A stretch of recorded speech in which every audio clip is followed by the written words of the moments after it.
You're listening to Clock the Tea with Dr. Long.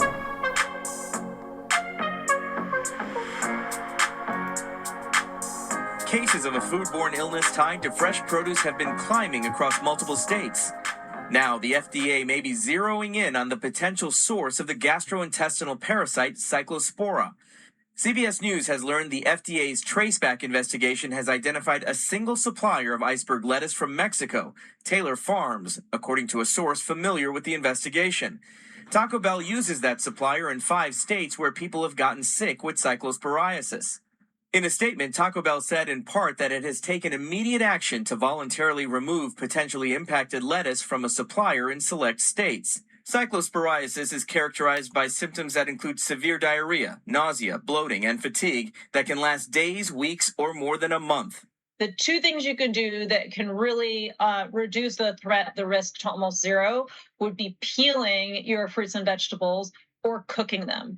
Rinsing can reduce the risk, but it won't eliminate it.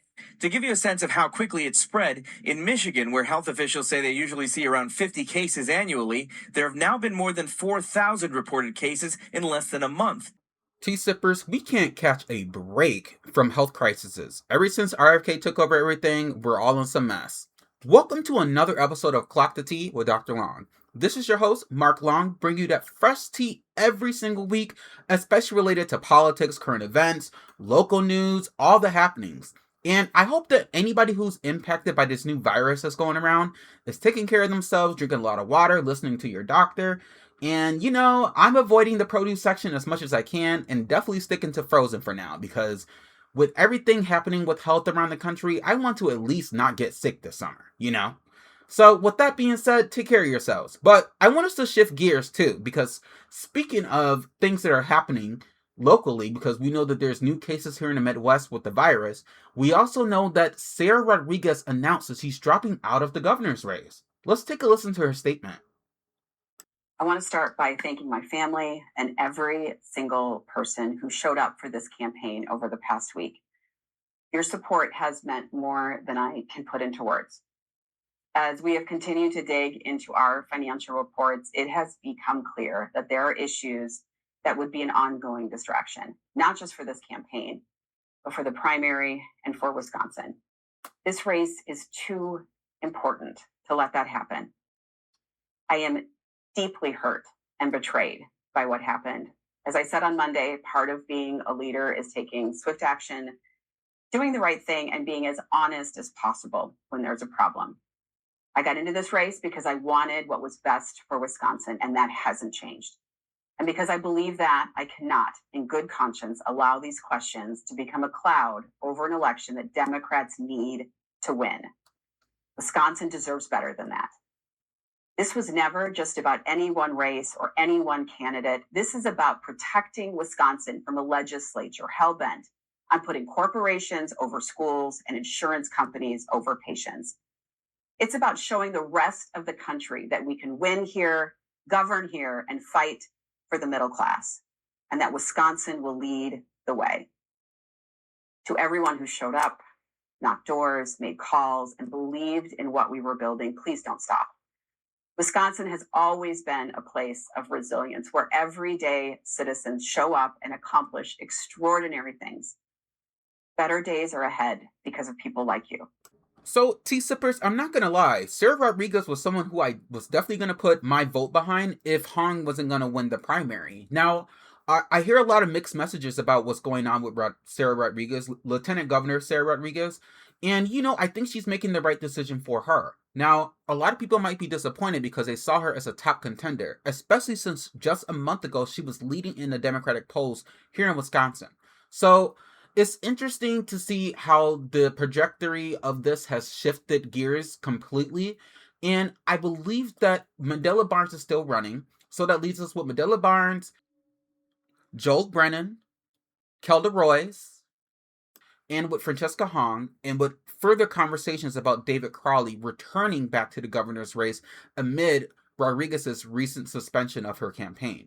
So with that also going around, I believe that if I were to look at the candidates today, I would be satisfied with who's in a primary. And I know a lot of people are hit or miss when it comes to Hong because they say that she's too left or she's too liberal or she's completely a socialist, or as a lot of people on the right like to call Zoran Mandani, they say that he's a communist. We have to really, really, really get into that conversation, because if you didn't catch my episode a couple weeks ago, we talked about how socialism is kind of on the rise within the progressive movement right now within the Democratic Party, because that's who, excuse me, is winning elections. And honestly, right now, we have to put our voices behind those who share similar values to us, because we're dealing with MAGA right now. And MAGA likes to plug their nose and vote for whoever. And I even know Republicans who are decent Republicans who have been Republican for their entire life that don't support people who are basically egregious and grifters and cons and felons. They actually vote for people who are going to make a difference for the cost of living and people within their environment, especially those who have constituents that are looking for some change. And with our president focused on other things and things shifting gears here in the state, I think it's important for us to be in a know of who has our best interest. What do you want things to look like here in Wisconsin? What is the cost of living like for you? What are your grocery prices like? Is there any pushback on what's going to happen with food share? Notice the conversations happening about the data centers. Recently, Trump went on a rant about how he believes that the AI data centers around the country aren't going to influence costs. And we know that that's not the case. Now, Francesca Hong has made it a point to be very clear about how she feels about data centers here in Wisconsin. So with so many platforms being out there right now, just think about what's important to you. And if you're struggling right now, sometimes we have to plug our nose and vote for those who have our best interests. Now, if you think that's Tom Tiffany, then vote for Tom Tiffany. If you want to. I don't think you should vote for him at all. But vote. And most importantly, don't let the fact that people are dropping out of the primaries discourage you, because I feel like sometimes things can get misconstrued as if, the party is weak because people are leaving. No, that means people are starting to realize that this is a crucial election, and we have to get down to the nitty-gritty of who's going to make a difference for those who live in our state. And I think we have some good choices, and I'm going to keep on talking about it, because I think it's important for us to stay aware and make decisions that are going to best suit our interests here in Wisconsin. All right, tea sippers, I want to shift gears because I want to talk about the ICE unfavorability that CNN recently reported on. But before we get there, I want to say rest in peace to Nolan. And here's the thing. Black men, young black men who look like they're older than 18, black boys, black people, we're often treated like crap. And I think it's because of the foundation of the country where it was built on racism. And I think it's important that we say Nolan's name.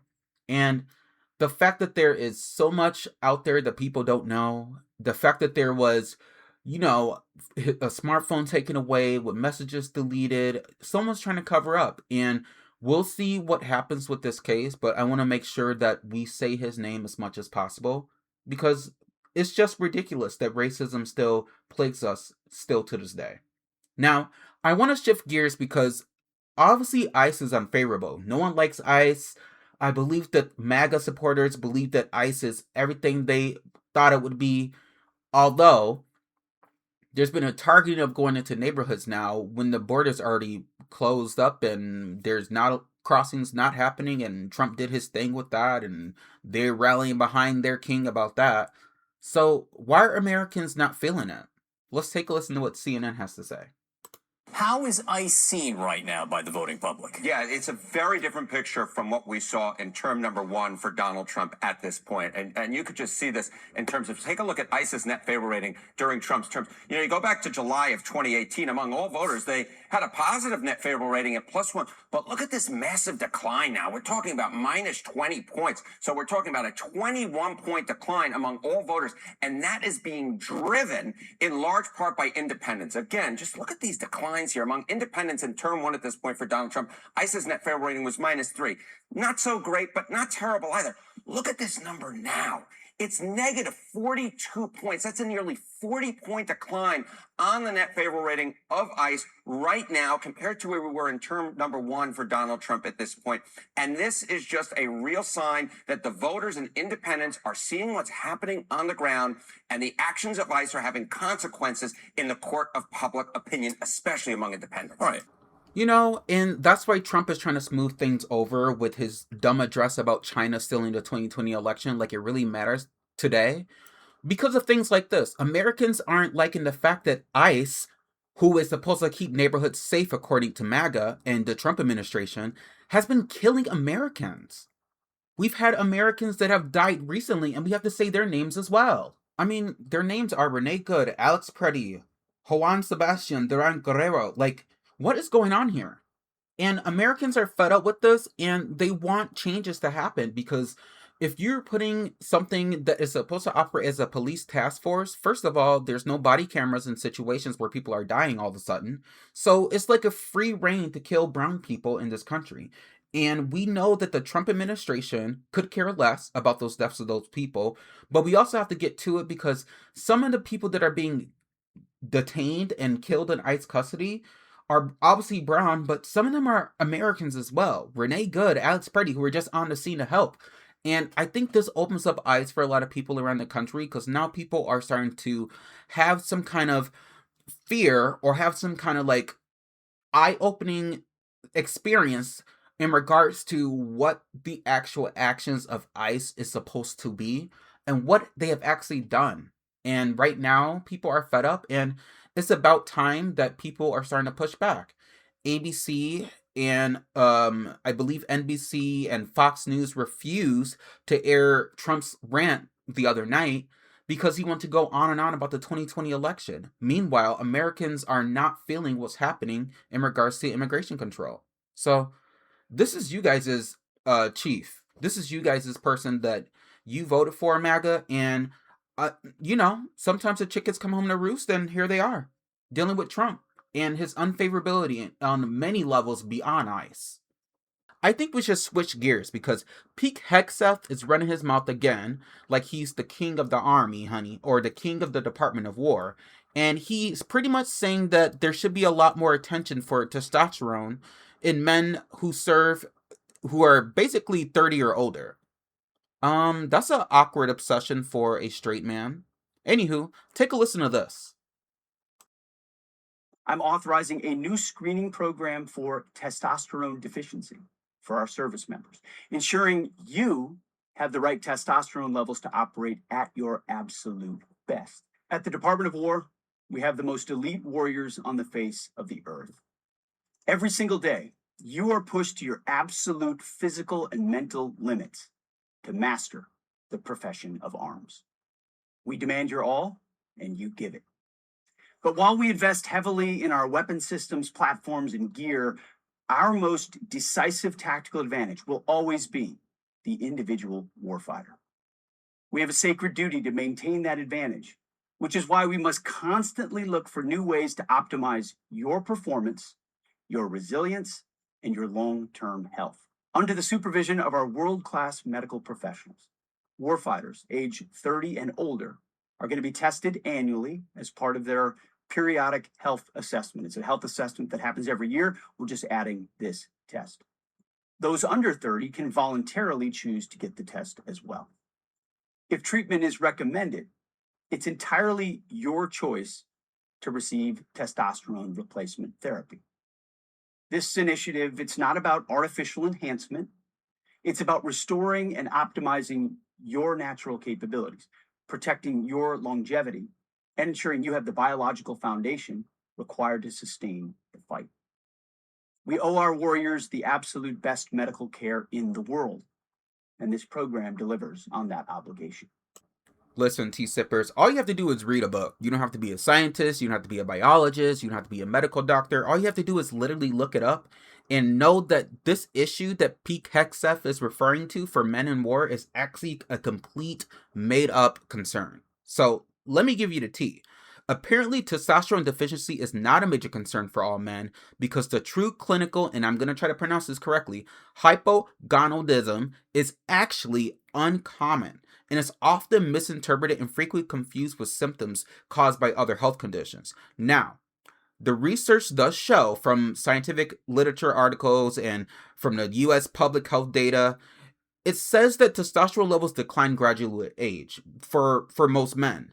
But most men with lower levels do not meet the criteria for this issue because they don't really benefit from the treatment. So let's get into more of the tea. Now, when I was reading about this, people are also saying and suggesting that low testosterone levels are typically caused by obesity, depression, diabetes, sleep apnea, and other aging related testosterone deficiency medical issues. Now, when it comes to this issue, there's also some concern about people who are unhealthy and they might face testosterone issues, and why that's actually more of a risk for people having low testosterone compared to those who are actually fit and who are actually, healthy because they are active and they are militant, as most of these men are. But let's break it all the way down, because last time I checked, men aren't the only ones that serve in the army. Women serve in the army too.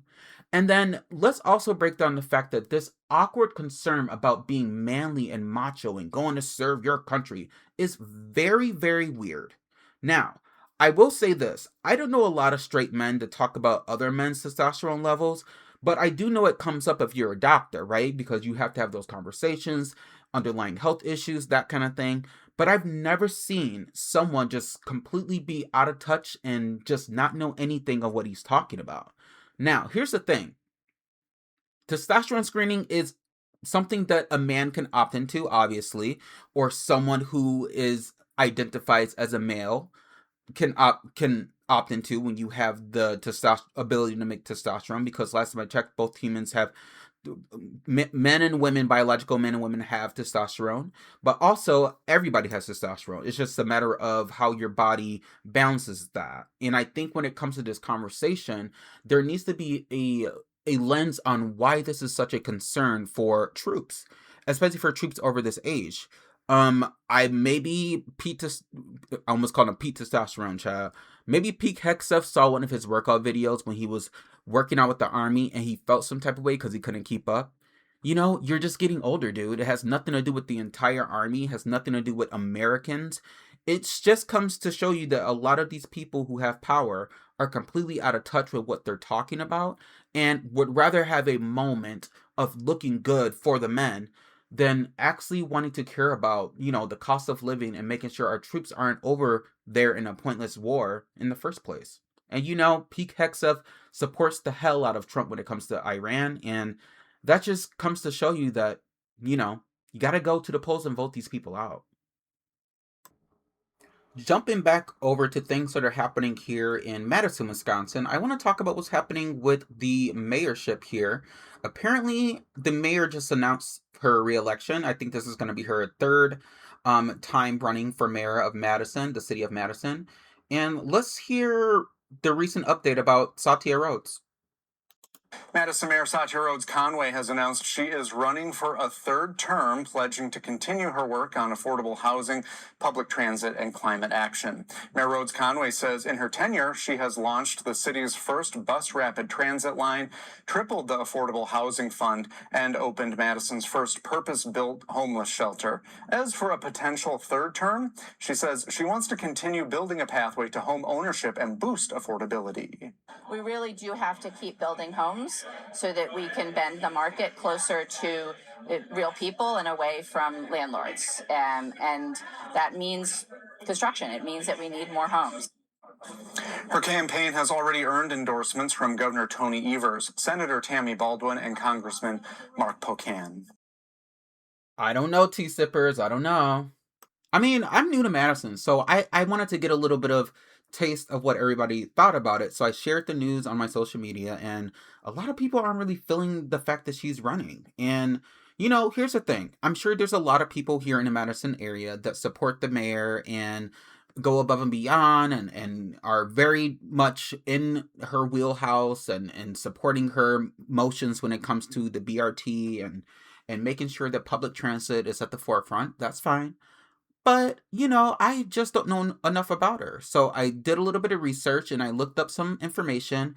And it seems like she's been pretty consistent with her message of wanting to expand on making sure that the cost of living here in Madison is where it needs to be, and that housing is a priority for new families. Sure.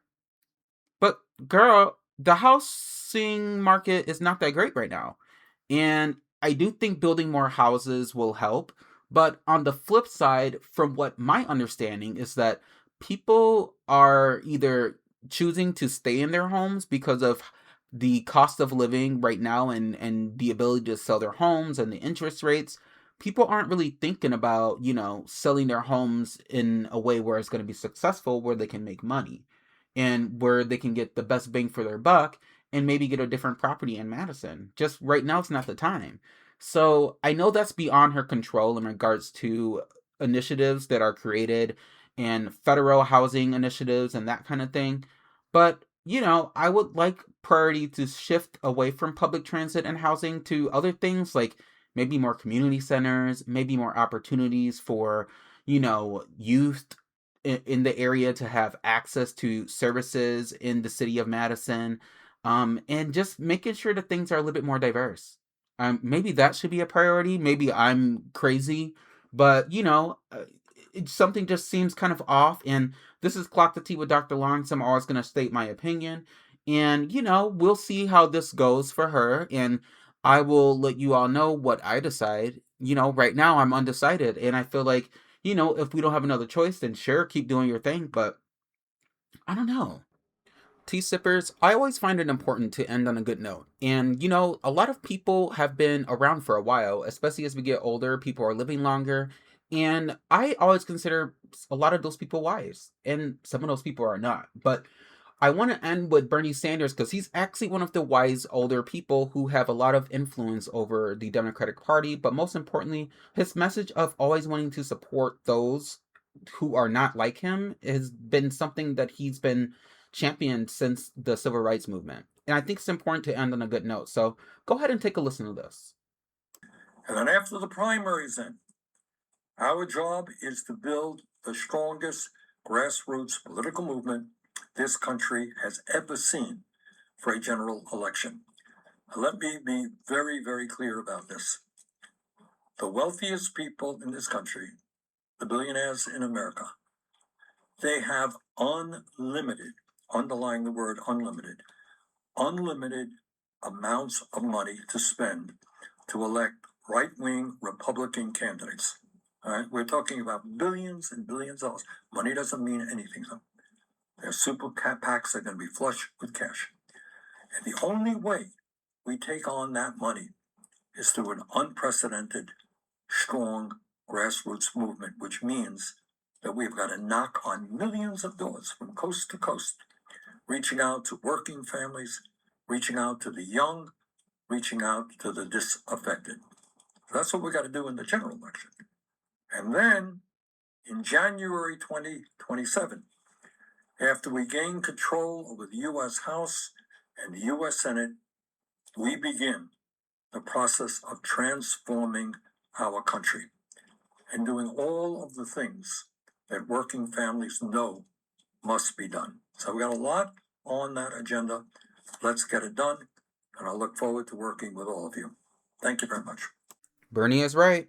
We can't give up on our country. And, for 250 years, as they like to say, America has existed and thrived. But thrived in whose eyes? And in what way? And in regards to rejecting history, erasing books, making it harder for people to voice their opinion or vote, I think this administration is completely out of touch with the reality of what it is to be an American.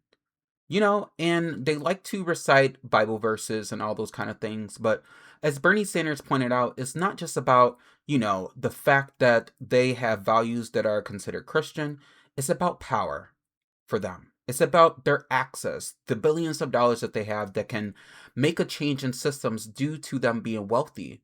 When in reality, those who live in the middle of America are struggling.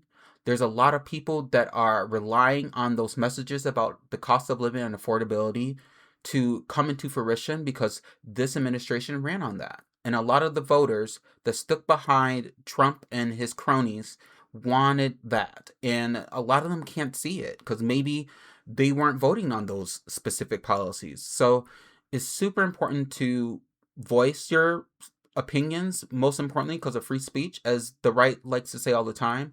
But it's also super important to have good morality and good character. And I think the only way that we can get back to that is by voting and making a difference in the midterms and making a difference when it comes to 2027. So get out there and vote. And I support Hong. So vote for Hong if you have the opportunity, or just go ahead and try your best to stay in the know about things that are happening. Have a good day. Have a good week. Enjoy your weekend and enjoy your summer. Bye.